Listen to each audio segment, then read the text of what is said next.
শেষ এক সপ্তাহের গুরুত্বপূর্ণ ক্রিকেটের আপডেট নিয়ে আমাদের এই ক্রিকেট সামারি সিরিজ। আজকের ক্রিকেট সামারিতে কথা বলবো SA20 2026 লিগের প্লেয়ার নিলাম, ইংল্যান্ড ক্রিকেট দল ইত্যাদি নিয়ে। প্রথম আপডেট, এবার সরফরাজ খানের হয়ে ব্যাট ধরলেন ইউনিভার্স বস ক্রিস গেল।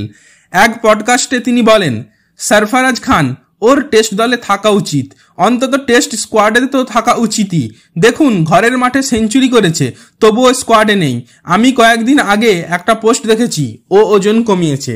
আসলে তার আগের ওজন নিয়েও কোনো সমস্যা ছিল না, একদম ঠিকঠাকই ছিল, তবুও রান করছিল। প্রথম শ্রেণীর ক্রিকেটে ট্রিপল সেঞ্চুরি করেছে। সুতরাং যদি ওজনকে অজুহাত হিসেবে ব্যবহার করা হয় তাহলে সেটা সত্যিই দুঃখজনক।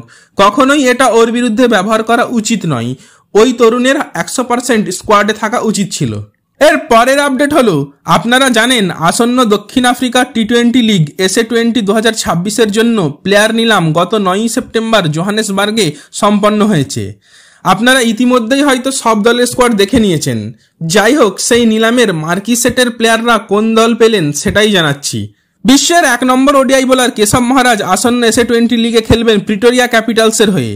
কুইন্টন ডিকক সানরাইজার্স ইস্টার্ন কেপের হয়ে খেলবেন। ডারবান্স সুপার জায়ান্টসের হয়ে খেলবেন এইডেন মার্করাম। কোয়েনা মাফাকা খেলবেন ডারবান্স সুপার জায়ান্টসের হয়ে। লুঙ্গি এনগিডি খেলবেন প্রিটোরিয়া ক্যাপিটালসের হয়ে। প্রিটোরিয়া ক্যাপিটালসের হয়ে খেলবেন বেবি বিখ্যাত ডিওয়াল্ড ব্রেভিস। উইয়ান মুল্ডার খেলবেন জোবার্গ সুপার কিংসের হয়ে। ম্যাথু ব্রিজকি খেলবেন সানরাইজার্স ইস্টার্ন কেপের হয়ে। ডেভন কনওয়ে খেলবেন ডারবান্স সুপার জায়ান্টসের হয়ে। এমআই কেপটাউনের হয়ে খেলবেন রাসি ভ্যান্ডারডুসেন। নান্দ্রে বার্গার জোবার সুপার কিংসেই থাকছেন, RTM ব্যবহার করে জেএসকে তাকে দলে নিয়েছে। এনরিক নোরকিয়া খেলবেন ACC অর্থাৎ সানরাইজার্স ইস্টার্ন কেপের হয়ে। সেনুরান মুথুস্বামী খেলবেন সানরাইজার্স ইস্টার্ন কেপের হয়ে।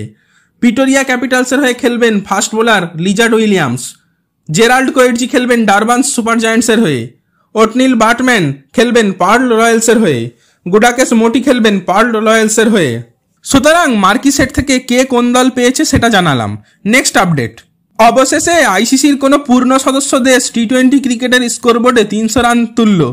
দক্ষিণ আফ্রিকার বিরুদ্ধে দ্বিতীয় T20তে ঝড় তুলে 304 রান তুলল ইংল্যান্ড, যার মধ্যে একা ফিল সল্টেরই 141 রান, আর সেই ম্যাচে ইংরেজরা জিতল 146 রানে।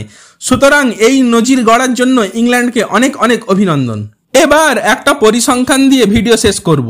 সেটা হলো, আপনি কি জানেন একসাথে জুটি হিসেবে সচিন টেন্ডুলকার এবং রাহুল দ্রাবিড় খেলেছেন 146টি টেস্ট ম্যাচ, যা টেস্ট ক্রিকেট ইতিহাসে কোনো দুই খেলোয়াড়ের জুটির সর্বাধিক। এই 146টি টেস্টে তারা মিলে করেছেন 24,480 রান, 54.4 গড়ে, যেখানে রয়েছে 74টি সেঞ্চুরি।